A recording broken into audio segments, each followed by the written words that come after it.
Hey guys, Rhett here at a client's property. I want to take you through it. My client Jonathan has this under contract for $45,000.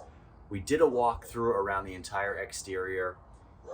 It's not very good, and when we came inside, it's even worse. We're looking at probably upwards of 70, maybe even $80,000 to fix this. This is going to be a no-go for us, and I'll tell you why. Structurally, this house just is not where we need it to be. It has some serious issues that we're going to go over. We'll walk through it. I'll tell you why and what's going on, and please leave your questions, comments below. We'll get to all of them. So guys, come on in. So immediately, the house is just beat up pretty bad. It's got mold everywhere. Plaster walls are starting to fall in a little bit. The electrical meter is intact on the back of the house, but it's hanging off. The HVAC unit's gone. There's huge holes in the roof. There's a huge down tree on the side of the house that almost hit the roof and took all the fascia board off one side of the roof over there. But that's not what bothers me. And let's walk through. So we have our living room right here. Old hardwood floors that have been painted over at some point. This house would need all new paint, all new flooring, all new light fixtures, all new doors, mold remediation, new roof, HVAC system, new water heater, electrical work. It will need a new panel. It's going to need a new electrical box. It's going to need new duct work because when someone took the HVAC, they ripped all the duct work out.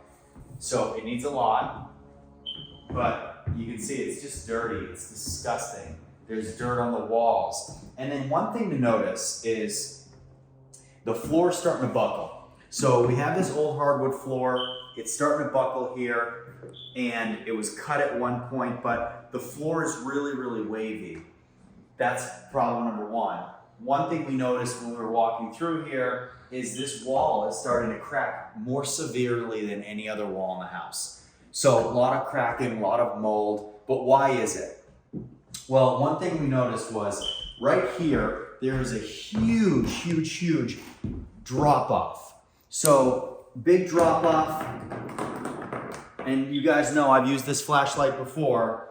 This flashlight that I use, it has a clip, okay? And why that's important is because it's not just gonna roll very easy. In order for it to really roll like that, the slant has to be pretty dramatic.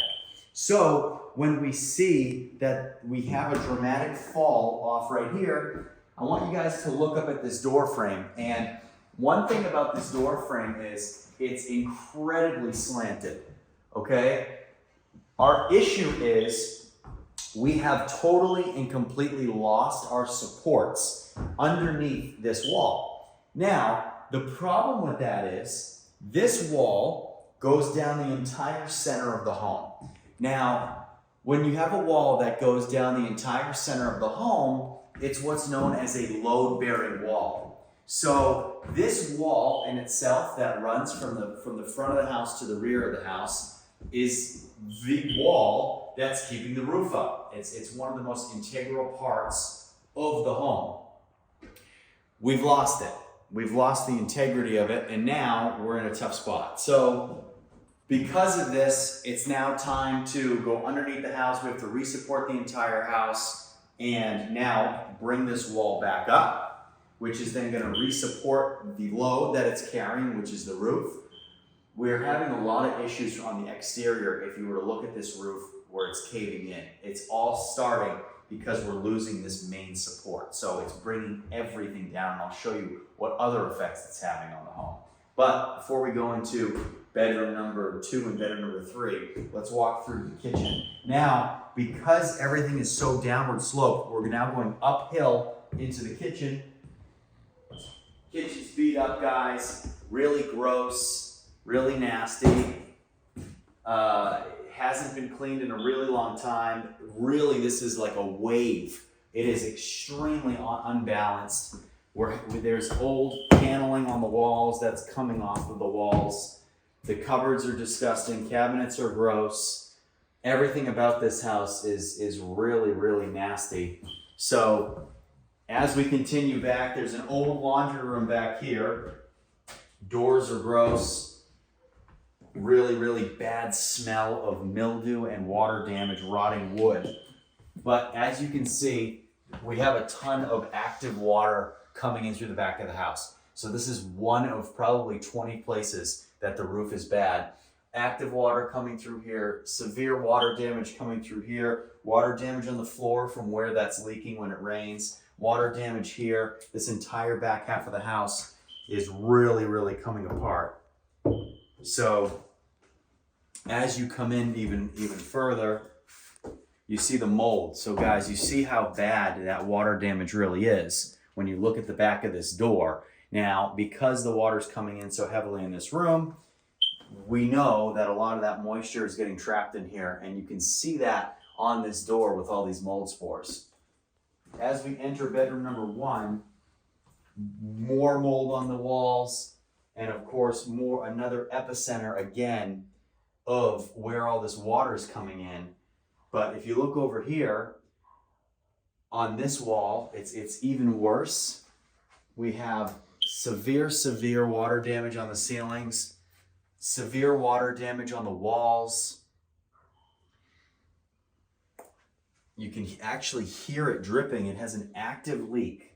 So guys, there's water literally dripping out of that hole right now on the floor. The floor is drenched. It's absolutely drenched over there.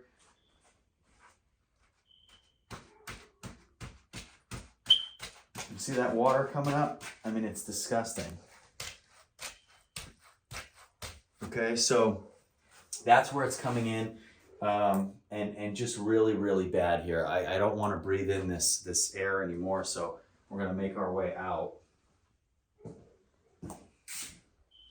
But the entire structural integrity of this house, guys, is just not good. It's not good at all. So, with that being said, you guys know we don't have any issues ever dealing with rehabs. Whether they're small, big, structural, cosmetic, it doesn't really matter. However, on a job like this, spending $45,000 and then having to do a rehab that's going to cost us maybe upwards of $80,000, depending on what structural aspects need to be done, and then being into a house for $120,000, this house is only worth probably about $100,000, maybe $95,000 after rehab. It put us underwater about anywhere between $20,000 and $30,000. One of the reasons why I just don't think that this is a good purchase. It's also not an easy rehab. And what I mean by that is we get under the house and we re-support it. So the first thing we would do is we'd put a brand new roof on it. We'd fix all the decking that's rotted. We'd go around the entire house. We'd do all the trim work. We would do soffits. We would do fascia board. We would fix everything around the entire house. Okay, you're talking anywhere between $10,000 and $15,000, depending on how bad and how rotted that wood is. On top of that, we have to put a new HVAC system in and all new ductwork. That's exterior. We have to do a new electrical panel. That's exterior. The service line's fried. We have to do that. So before we even get in the house, we're spending between $20,000 and $30,000. Not great. And then we don't even know what we're going to be running into under this floor. But we're not done. Keep coming. So you saw bedroom number 1. This is bedroom number 2. Again, the doors are covered in mold. They're just disgusting. And as we continue to move through, you see how bad this ceiling really is in this house, because you come over here and we have pieces of the ceiling that are literally falling out of the roof. And up there, you can see how bad that damage is. Just extreme amounts of moisture and extreme amounts of damage. So here, you can see that the floor has been caulked. And the reason for that is the separation of this floor has gotten more and more drastic. So what's going on is the separation is getting so wide that whoever was in here before, they didn't want to correct it by going under the house and jacking the house up and re-supporting all the beams and structure. So instead, they just caulked all the holes and gaps in the floor. Really not a good way to do this. But let's work our way to the final room in the house. We have our bathroom off to the left here. which actually is probably the nicest room in the house, and it still looks terrible.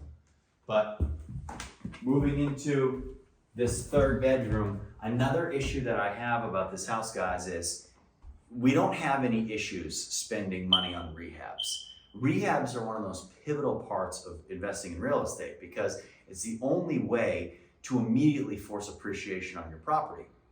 But in a home like this, it's only a 3-bedroom, so we can only get for this somewhere around $1,150 to $1,250 a month in rent.